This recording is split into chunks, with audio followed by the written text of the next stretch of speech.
எல்லா இன்ஃபர்மேஷன் கொடுத்துட்டோம்னா உங்க பேங்க் டீடைல்ஸ் கொடுத்தீங்கன்னா 10 நிமிஷத்துக்குள்ள அக்கௌண்ட்ல காசு வந்துடும். 5000 50,000 உங்களுக்கு அக்கௌண்ட்ல காசு வந்துடும்.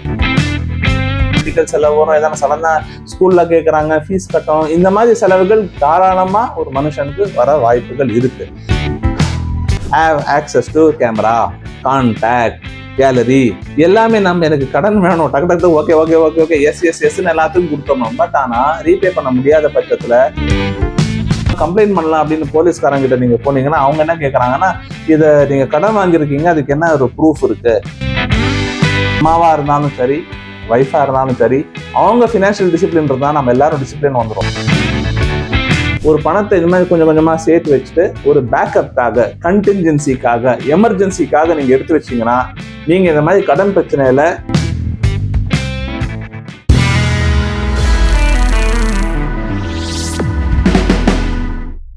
மிஸ்டர் அண்ட் மிஸ்ஸஸ் ஃபினான்ஸ் நேயர்களுக்கு சுபாஷின் வணக்கங்கள். நம்ம இன்னைக்கு பேச போற தலைப்பு என்னன்னு பாத்தீங்கன்னா, குறுகிய காலத்துக்கு சடனா இமீடியட்டா எனக்கு கடன் வாங்கணும் அப்படின்னு சில பேர் மொபைல் ஆப்ஸ் மூலமா கடன் வாங்குறாங்க. இதனால என்ன பிரச்சனைகள் ஏற்படுது, இது பண்ணலாமா வேணாமா அப்படின்னு நிறைய பேர் கேட்டதால இந்த பதிவு நம்ம இங்க பண்றோம். இந்த மொபைல் பேஸ்டு ஆப்ஸ் நிறைய இந்த மாதிரி கடன் வாங்குறதுக்கு, ஷார்ட் டேர்ம் கடன் வாங்குறதுக்கு இப்போ மார்க்கெட்ல நிறைய இந்த மாதிரி வந்திருக்கு. ஒரு பீதியும் ஓடுதுன்னு இருக்கு தட் இந்த மாதிரி இதுக்கு பின்னாடி சைனீஸ்காரங்க இருக்காங்க அப்படின்னு. இதுக்கு சைனாக்காரங்க மட்டும் கிடையாதுங்க, நிறைய ஊர்ல இருந்து இந்த மாதிரி ஆப்ஸ் எல்லாம் விடுறாங்க. பட் இதுல பிரச்சனை என்ன வருதுன்னு பாத்தீங்கன்னா, நம்ம இமீடியட்டா வேணும் அப்படின்னு கடன் வாங்கிடுறோம். ஆனா கடனை ரீபே பண்ண போகும்போது அதுல நிறைய சிக்கல்களும் இருக்கு. இதுல ஒரு நல்ல விஷயம் என்னன்னா, நீங்க இந்த மொபைல்ல டவுன்லோட் பண்ணிட்டு இந்த ஆப் எல்லாம் சர்க்குலர் கொடுப்பீங்க. டாக்குமெண்டேஷன்லாம் பெருசாலாம் கேட்க மாட்டாங்க, மினிமல் இன்ஃபர்மேஷன் தான் கேட்பாங்க. எல்லா இன்ஃபர்மேஷன் கொடுத்துட்டோம்னா உங்க பேங்க் டீடைல்ஸ் கொடுத்தீங்கன்னா 10 நிமிஷத்துக்குள்ள அக்கௌண்ட்ல காசு வந்துடும். 5000 50,000 உங்களுக்கு அக்கௌண்ட்ல காசு வந்துடும்.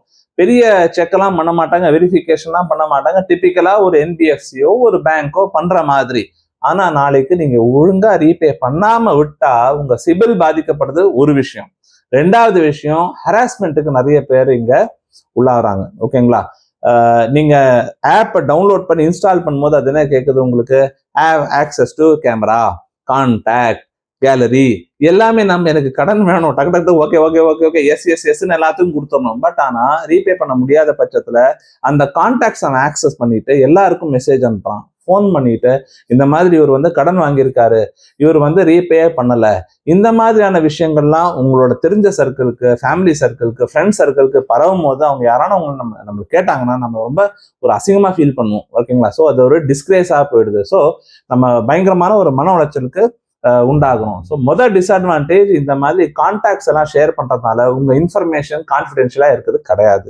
சரி, இதெல்லாம் நம்ம கம்ப்ளைண்ட் பண்ணலாம் அப்படின்னு போலீஸ்காரங்க கிட்ட நீங்க போனீங்கன்னா அவங்க என்ன கேட்கறாங்கன்னா, இதை நீங்க கடன் வாங்கியிருக்கீங்க, அதுக்கு என்ன ஒரு ப்ரூஃப் இருக்கு அப்படின்னா, இதுக்கு எந்த விதமான டாக்குமெண்டேஷன், அக்ரிமெண்ட்டோ ஒரு காப்பியோ எதுவுமே உங்ககிட்ட இருக்காது. ஹராஸ் பண்றாங்க அப்படின்னு ஃபோன் நம்பர் நீங்க கொடுத்தீங்கன்னா அவங்க ஆர்பிஐ அப்ரூவ்டே இல்லையே, நீங்க ஏன் அவங்களெல்லாம் நீங்க அணுகுறீங்க அப்படின்னு நம்ம கிட்டே போலீஸ்காரங்க கேட்பாங்க. ஸோ நீங்க அங்கேயும் போயிட்டு எந்த விதமான கம்ப்ளைண்ட் பண்ண முடியாது. ஸோ இந்த மாதிரி ஷார்ட் டேர்ம் பீரியடுக்கு ஃபர்ஸ்ட் கடன் வாங்குறத தவிர்க்கிறது பெஸ்ட். தெரிஞ்சவங்க கிட்ட கூட கடன் வாங்கலாம். ஓகேங்களா? எஸ், ரிலேஷன்ஷிப் பாதிக்கப்படும் அப்படின்வாங்க. ஆனா at least you may not face humiliation, நீங்க ஃபேஸ் பண்ண மாட்டீங்க.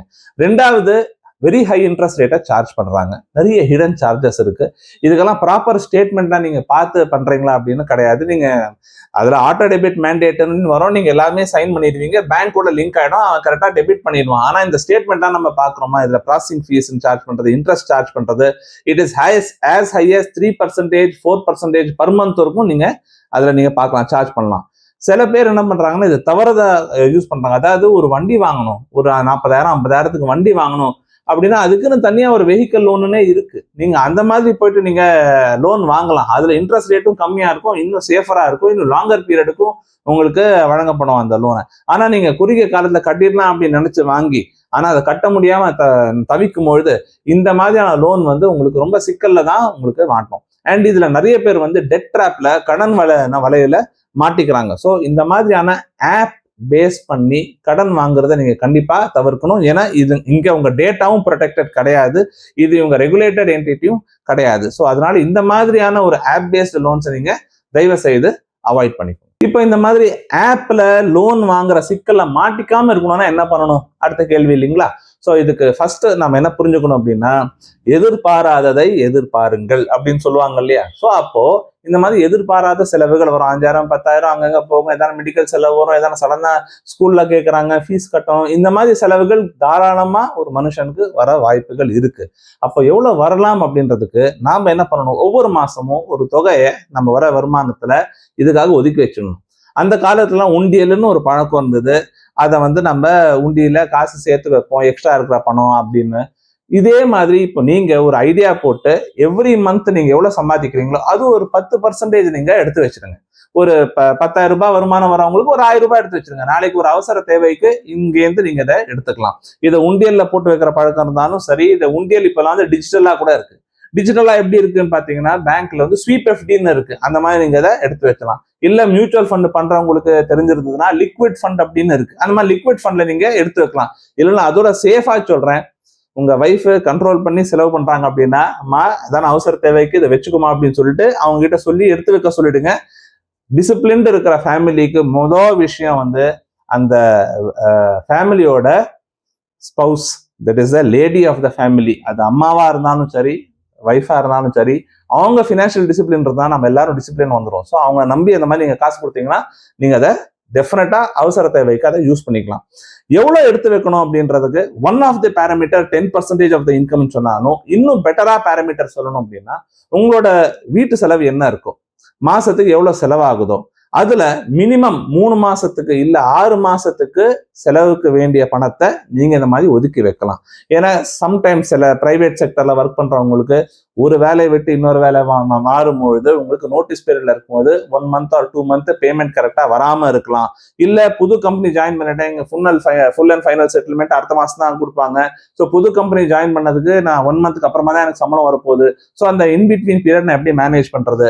இல்ல ஏதான ஒரு காரணத்தினால எனக்கு வேலை போயிடுது, இன்னொரு வேலை கிடைக்கிறது ஒரு 3 மாசம் ஆகலாம், 4 மாசம் ஆகலாம். ஸோ அந்த மாதிரி சூழ்நிலை இல்ல, உடல்நிலை சரியில்லை, ஏதான ஒரு மருத்துவ பிரச்சனை வந்தது, ஸோ ஹாஸ்பிட்டலைசேஷன் ஆச்சு, எனக்கு உடம்பு ரிகவர் ஆகுறது 1 month ஆகலாம், 2 month ஆகலாம். ஸோ டிபெண்டிங் ஆன் நீங்க எந்த விதமான செக்டர்ல இருக்கீங்க, பப்ளிக் செக்டர் எல்லாம் பிரைவேட் செக்டர்ல ஒர்க் பண்றீங்களான்னு பொறுத்து, உங்க ஏஜை பொறுத்து உங்களோட வீட்டு செலவுல 3 மடங்கு இல்ல 6 மடங்கு இருக்கும் ஒரு பணத்தை இது மாதிரி கொஞ்சம் கொஞ்சமா சேர்த்து வச்சுட்டு ஒரு பேக்கப்காக, கண்டின்ஜென்சிக்காக, எமர்ஜென்சிக்காக நீங்க எடுத்து வச்சீங்கன்னா நீங்க இந்த மாதிரி கடன் பிரச்சனையில வரவே மாட்டீங்க.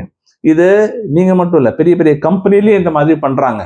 கம்பெனிஸ்ல இதுக்கு என்ன பண்ணுவாங்கன்னா ரிசர்வ்ஸ் அண்ட் சர்ப்ளஸ் அப்படின்னு சொல்லுவாங்க. பேலன்ஸ் ஷீட்டை பாத்தீங்கன்னா, ஸோ பெரிய பெரிய நிறுவனம், ரிலையன்ஸ் மாதிரி பெரிய நிறுவனமே பல ஆயிரம் கோடி ரிசர்வ்ஸ் அண்ட் சர்ப்ளஸ் வச்சுக்கிறான். அப்பதான் இந்த மாதிரி பிசினஸ் பெருசா பண்ண முடியும். ஸோ உங்க வாழ்க்கையும் சிறப்பா பெருசா சந்தோஷமா இருக்கணும் அப்படின்னா நீங்களும் ரிசர்வ்ஸ் அண்ட் சர்ப்ளஸை சேர்த்து வச்சுக்கோங்க.